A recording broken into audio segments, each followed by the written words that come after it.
പ്രവാസ ലോകത്തെ വാർത്തകളും വിശേഷങ്ങളും അതുപോലെ മാറി മാറി വരുന്ന നിയമങ്ങളും നേരത്തെ അറിയാൻ ഈ ചാനൽ സബ്സ്ക്രൈബ് ചെയ്യൂ.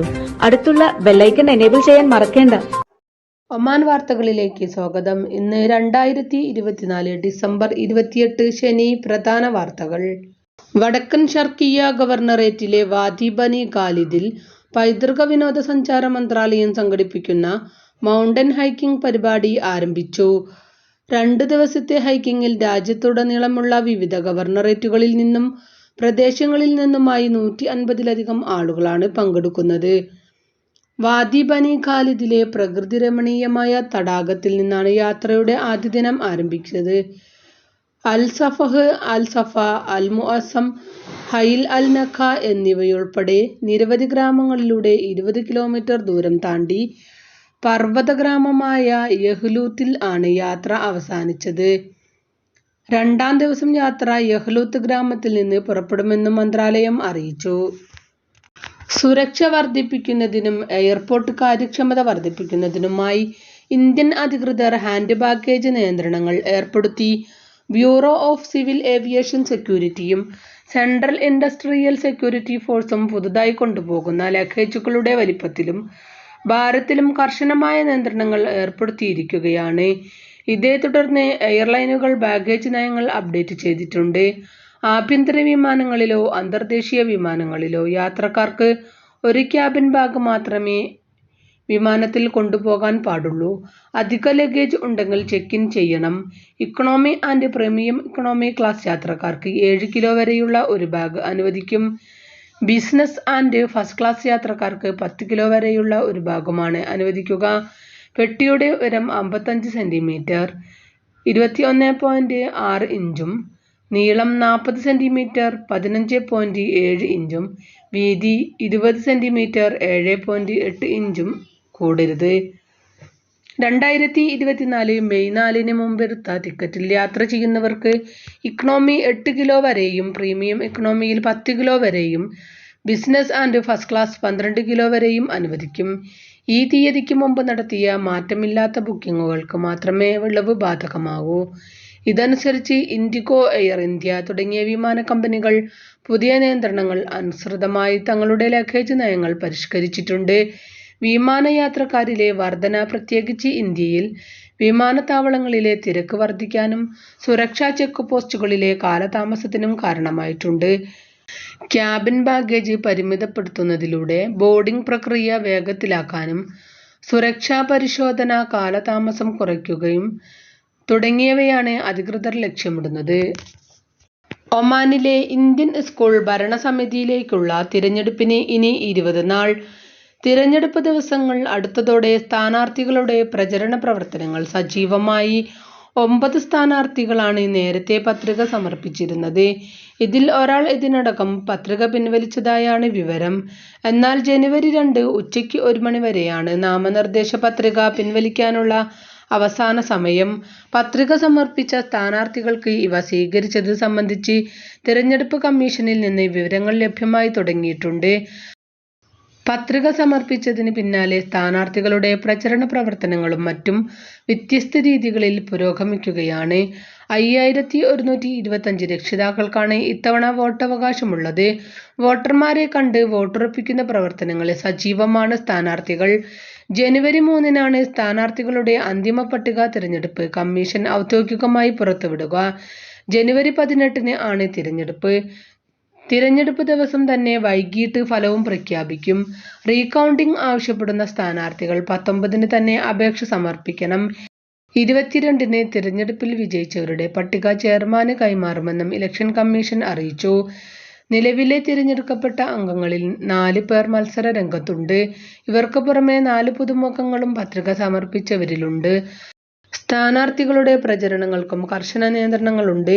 ഇത് ലംഘിച്ചാൽ സ്ഥാനാർത്ഥിത്വം റദ്ദാക്കുമെന്ന് തിരഞ്ഞെടുപ്പ് കമ്മീഷൻ അറിയിച്ചിട്ടുണ്ട്. പരാതികൾ പരിശോധിക്കാൻ പ്രത്യേക വിഭാഗവും കമ്മീഷനിൽ പ്രവർത്തിക്കും. സ്ഥാനാർത്ഥികളെക്കുറിച്ചുള്ള ചെറുവിവരങ്ങൾ തിരഞ്ഞെടുപ്പ് കമ്മീഷൻ വെബ്സൈറ്റിൽ അടുത്ത ദിവസങ്ങളിൽ ലഭ്യമാക്കും. അന്തിമ സ്ഥാനാർത്ഥി പട്ടിക പ്രസിദ്ധീകരിച്ച ശേഷമാകും ഇത്. സ്ഥാനാർത്ഥികൾ തന്നെ നൽകുന്ന ചെറു വീഡിയോകളും വെബ്സൈറ്റിൽ പ്രസിദ്ധീകരിക്കും. രക്ഷിതാക്കൾക്ക് തിരഞ്ഞെടുപ്പ് സംബന്ധമായ മുഴുവൻ വിവരങ്ങളും അറിയുന്നതിനും വെബ്സൈറ്റിൽ സൗകര്യം ഒരുക്കിയിട്ടുണ്ട്. അതേസമയം വോട്ടുറപ്പിക്കാൻ സ്ഥാനാർത്ഥികളുടെ പ്രചരണം പുരോഗമിക്കുകയാണ്. രക്ഷിതാക്കളെ നേരിൽ കണ്ടും വിവിധ മാധ്യമങ്ങൾ വഴിയും പ്രചരണങ്ങൾ നടക്കുന്നു. വരും ദിവസങ്ങളിൽ സാമൂഹ്യ മാധ്യമങ്ങളിൽ വഴിയും പ്രചരണങ്ങൾ സജീവമാകും. തിരഞ്ഞെടുപ്പിൽ സാമൂഹിക മാധ്യമങ്ങളിൽ പ്രചരണത്തിന് അധികൃതർ അനുമതി നൽകിയിട്ടുണ്ട്.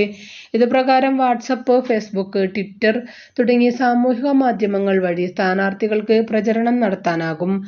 മത്സരരംഗത്തുള്ളവരെ പിന്തുണയ്ക്കുന്നവർക്കും ഇത് ഉപയോഗപ്പെടുത്താനാകും. തിരഞ്ഞെടുപ്പിനെ കൂടുതൽ ജനകീയമാക്കുന്നതിനും രക്ഷിതാക്കളെ ബോധവാന്മാരാക്കുന്നതിനും സാമൂഹിക മാധ്യമങ്ങളെ പ്രചരണവും അവബോധവും ഗുണം ചെയ്യുമെന്ന് സ്ഥാനാർത്ഥികൾ പറഞ്ഞു. ഇത്തവണ വോട്ടിംഗ് ശതമാനം ഉയരുമെന്നാണ് പ്രതീക്ഷിക്കുന്നത്. വോട്ടെടുപ്പ് സുഗമമാക്കുന്നതിന് തിരഞ്ഞെടുപ്പ് കമ്മീഷൻ നടപടികൾ സ്വീകരിച്ചു വരികയാണ്. ഒമാൻ ഭരണാധികാരി സുൽത്താൻ ഹൈതം ബിൻ താരിഖ് അധികാരമേറ്റ 5ാം വാർഷികത്തിന്റെ ഭാഗമായുള്ള ലോഗോ ദേശീയ ആഘോഷങ്ങൾക്കായുള്ള സെക്രട്ടേറിയറ്റ് ജനറൽ പുറത്തിറക്കി. നവീകരിച്ച നവോത്ഥാനം എന്ന മുദ്രാവാക്യത്തിലാണ് വാർഷികാഘോഷം. സുൽത്താന്റെ വിവേകപൂർണമായ നേതൃത്വത്തിന് കീഴിൽ കഴിഞ്ഞ 5 വർഷത്തിനിടെയുണ്ടായ സാമൂഹിക വികസനം, യുവാക്കളുടെ ശാക്തീകരണം, സാമ്പത്തിക വളർച്ച, അധികാര വികേന്ദ്രീകരണം, ഭരണം തുടങ്ങിയ പുരോഗതിയുടെ അടിസ്ഥാന സ്തംഭങ്ങളെ പ്രതിഫലിപ്പിക്കുന്നതാണ് ലോഗോ. ജനുവരി 11 ആണ് സുൽത്താൻ അധികാരമേറ്റതിന്റെ 5ാം വാർഷികം. പുതിയ SMS തട്ടിപ്പിനെ കുറിച്ച് മുന്നറിയിപ്പ് നൽകി ടെലികമ്മ്യൂണിക്കേഷൻ റെഗുലേറ്ററി അതോറിറ്റി. സംശയാസ്പദമായ ഇടപാട് കാരണം നിങ്ങളുടെ ബാങ്ക് അക്കൗണ്ട് തുക തടഞ്ഞുവച്ചിരിക്കുകയാണെന്ന് കാണിച്ച് അയക്കുന്ന SMS-കൾ തട്ടിപ്പാണെന്ന് ട്രാ അറിയിച്ചു. തടഞ്ഞുവച്ചിരിക്കുന്ന തുക വീണ്ടെടുക്കാനായി ലിങ്കിൽ ക്ലിക്ക് ചെയ്യണമെന്നാണ് സന്ദേശത്തിൽ പറയുന്നത്.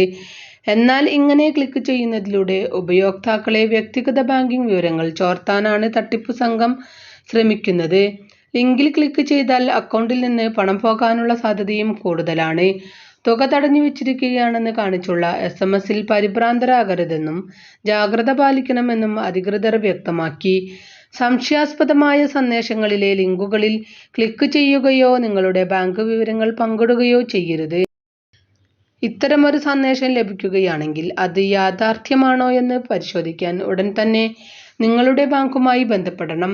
ബാങ്കുകളിൽ നിന്നുള്ള സന്ദേശങ്ങൾ എപ്പോഴും 2 തവണ പരിശോധിക്കുകയും സ്ഥിരീകരണത്തിനായി ഔദ്യോഗിക ബാങ്ക് കോൺടാക്റ്റ് നമ്പറുകൾ ഉപയോഗിക്കുകയും ചെയ്യണമെന്ന് ടെലികമ്മ്യൂണിക്കേഷൻ റെഗുലേറ്ററി അതോറിറ്റി ആവശ്യപ്പെട്ടു.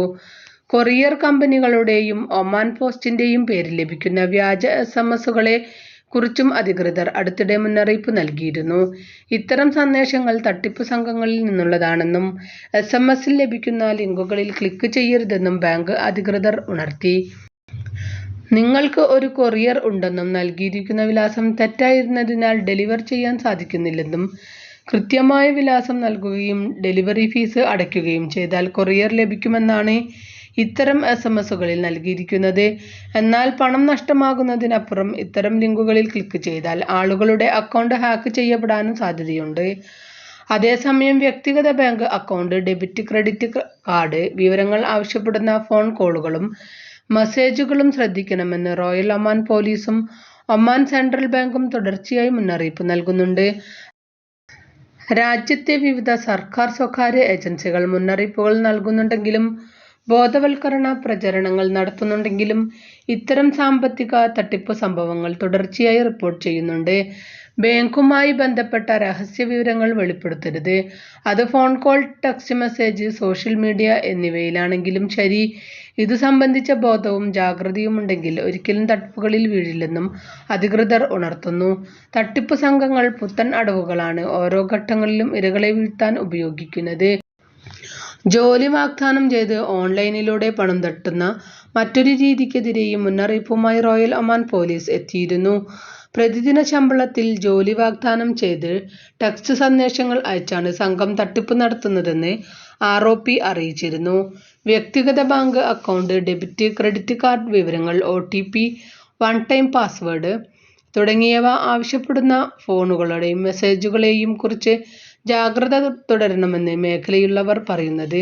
വ്യാജ സന്ദേശങ്ങളോ ഫോൺ കോളുകളോ ലഭിക്കുന്നവർ 800-7744 എന്ന പോലീസ് ഹോട്ട്ലൈൻ നമ്പറിൽ വിവരം കൈമാറണം. തട്ടിപ്പിന് ഇരയാകുന്നവർക്കും ഈ നമ്പറിൽ പരാതി നൽകാവുന്നതാണ്. അതേസമയം കഴിഞ്ഞ മാസങ്ങളിൽ ഓൺലൈൻ തട്ടിപ്പുമായി ബന്ധപ്പെട്ട് നിരവധി പരാതികളാണ് ഉയർന്നത്. ഇതോടുകൂടി ഇന്നത്തെ വാർത്തകളും വിശേഷങ്ങളും ഇവിടെ അവസാനിക്കുന്നു. കൂടുതൽ വാർത്തകളും വിശേഷങ്ങളുമായി നാളെ കാണാം. നന്ദി, നമസ്കാരം.